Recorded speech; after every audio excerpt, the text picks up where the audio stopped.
The ever-closer union is shaped by the treaties its members sign. They form our attitudes to staying, rebelling, or even leaving. Like them or loathe them, they have formed the backbone of the European dream or nightmare. The treaty progress, a smooth sprint or an obstacle race. We're going to take a quick journey from Rome to Brussels via Lisbon and Maastricht. Join me, Jan Darasz, for How We Got Here. When the European Coal and Steel Community was founded in 1952, few predicted it would go on to become a 27-member strong European Union. How have the European communities evolved? The history of European integration dates back to 1950, when the French Foreign Minister Robert Schuman presented a plan to coordinate West Germany's and France's coal and steel production. A decision which was intended to bind the key economy sectors of former fierce enemies and prevent an outbreak of an economic war. In 1951, the Treaty of Paris was signed by Belgium, France, Italy, Luxembourg, the Netherlands and West Germany. It established the European Coal and Steel Community a year later.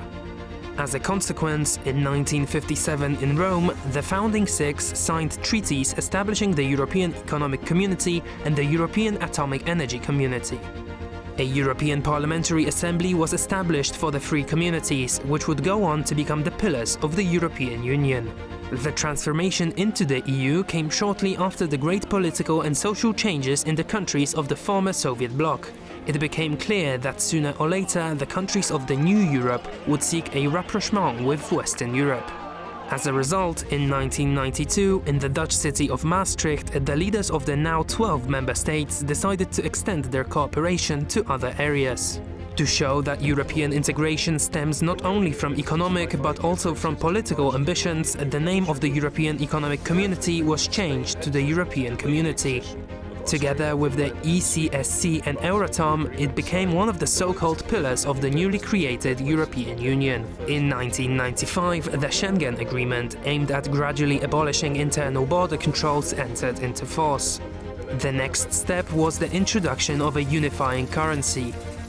The euro was introduced for non-cash transactions at the beginning of 1999, and banknotes and coins were introduced in 12 euro area countries in 2002. The euro has now become the sole national currency of several hundred million Europeans.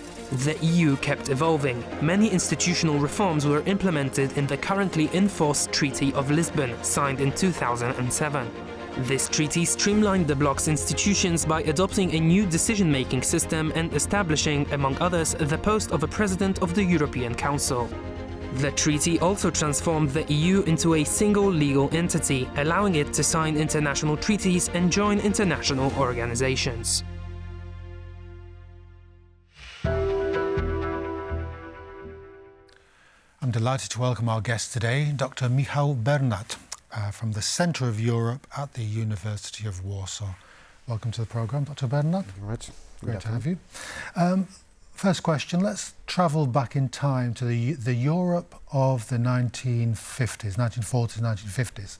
1957, Treaty of Rome. So that's the first major stepping stone for the European Union as we know it. Can you tell us, can you give us an outline of the economic, the intellectual, the social climate that led to that? Sure. I mean, it's a varied questions.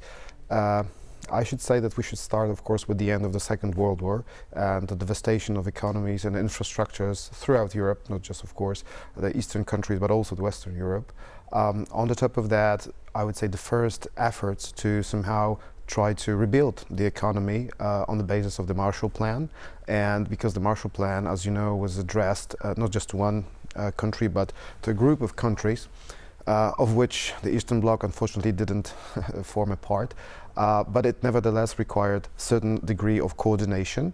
So, as you know, on the basis of that Marshall Plan, already the countries of the Western Europe started to think of a very initial, very basic form of coordination, which, as you know, years later led to the establishment of the OECD. But at the time, there was a couple of different I would say, currents, different types of European integration.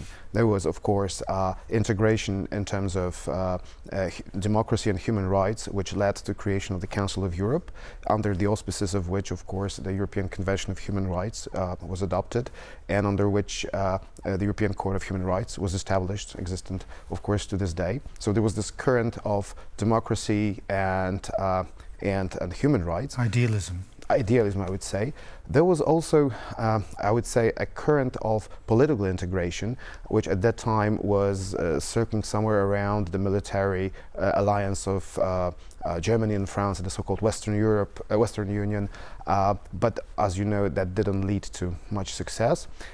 And there was this current which led to first the Treaty of Paris and then the Treaty of Rome, so the establishment of the communities, which was just focused on economy. There was not that much idealism, not that many values, not that much talk about democracy or political integration.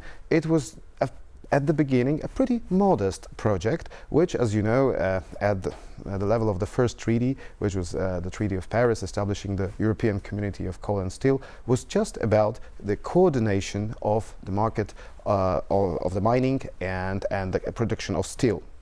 And the assumption was very simple.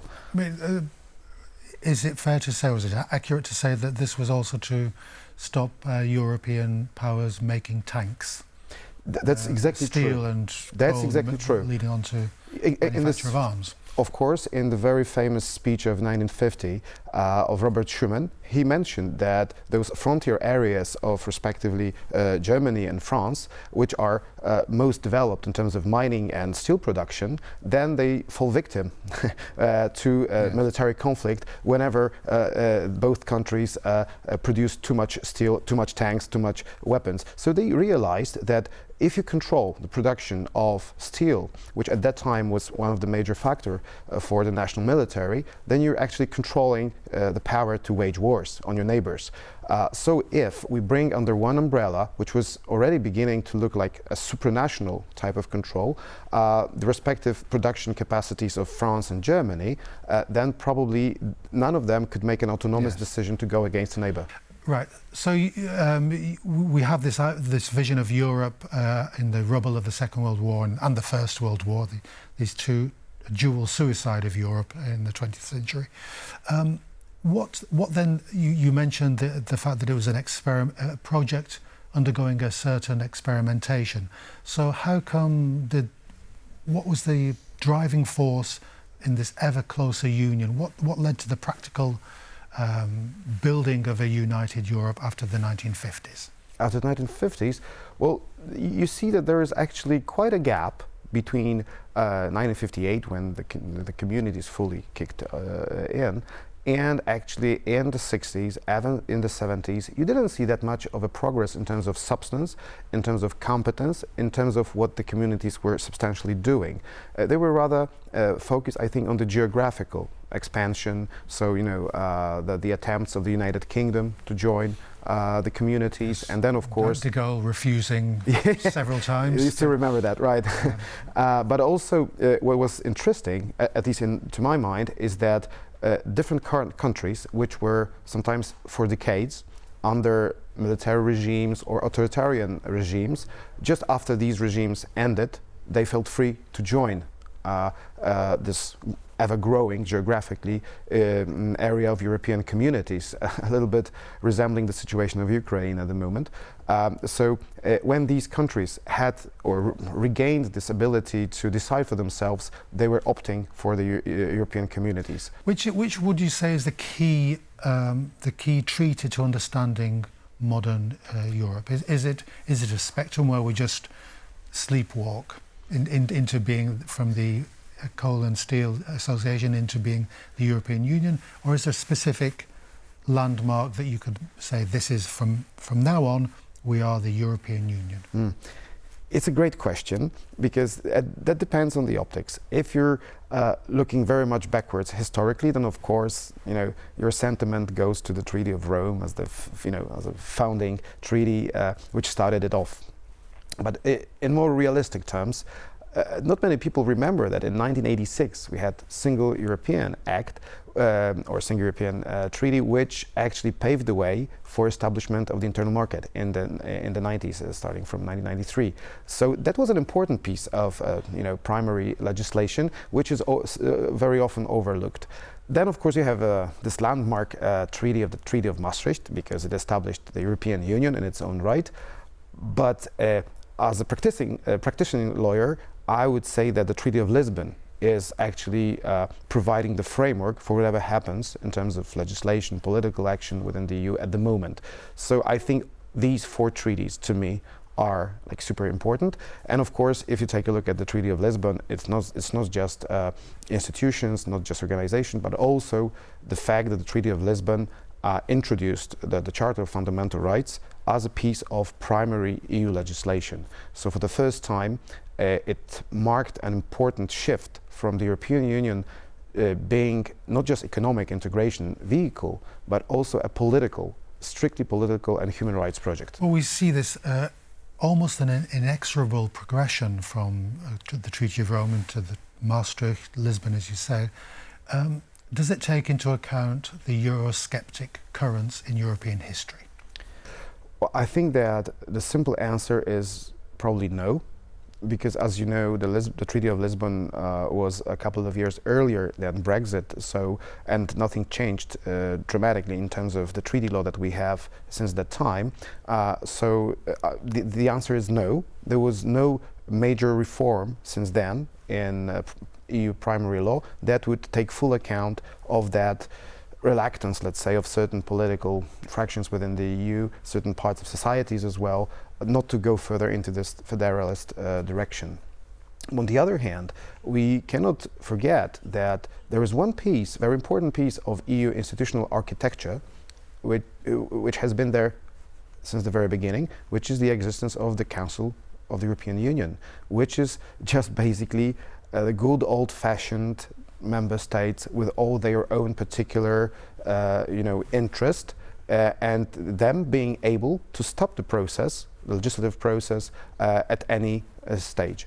And so now I think the major question, and this is also the story of this resolution of the European Parliament of 2023, which is calling on the EU, on the member states, to progress towards another convention and another revision of the treaties. Yes, I mean, my question to you as a final question as we sum up our discussion, what next? What comes after Lisbon? Or are we going to be too preoccupied, do you think, with foreign policy issues in Ukraine and immigration, the nuts and bolts of just existence? How do you see these treaties progressing?